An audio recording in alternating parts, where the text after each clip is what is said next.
ছবির এই ছোট্ট শিশুটি আজ বিশ্বের সবচেয়ে বড় ফুটবল তারকাদের একজন। কিন্তু এই ছোট্ট হাসি খুশি ছেলেটিকে দেখে কি চিনতে পারছেন কে তিনি? চলুন এই ফুটবল তারকার ছেলেবেলার কিছু দুর্লভ ছবি দেখতে দেখতে এক নজরে জেনে নেই তার ব্যাপারে। তিনি কিলিয়ান এমবাপ্পে, যার জন্ম 1998 সালে প্যারিসের উপকণ্ঠের ছোট্ট শহর বন্দিতে। ফুটবল যেন ছিল তার রক্তেই। বাবা ছিলেন ফুটবল কোচ, মা ছিলেন হ্যান্ডবল খেলোয়াড়।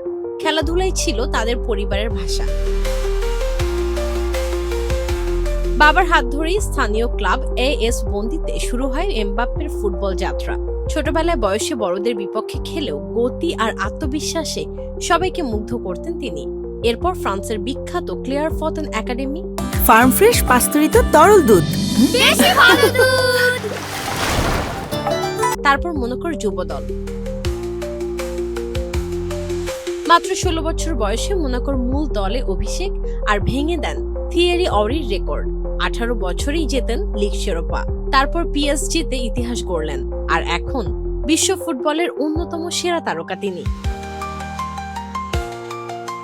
এমবাপ্পের ছেলেবেলার এই ছবিগুলোই আমাদের মনে করিয়ে দেয় একজন সুপারস্টারের গল্প শুরু হয়েছিল এক ছোট্ট স্বপ্নভরা শিশুর চোখে।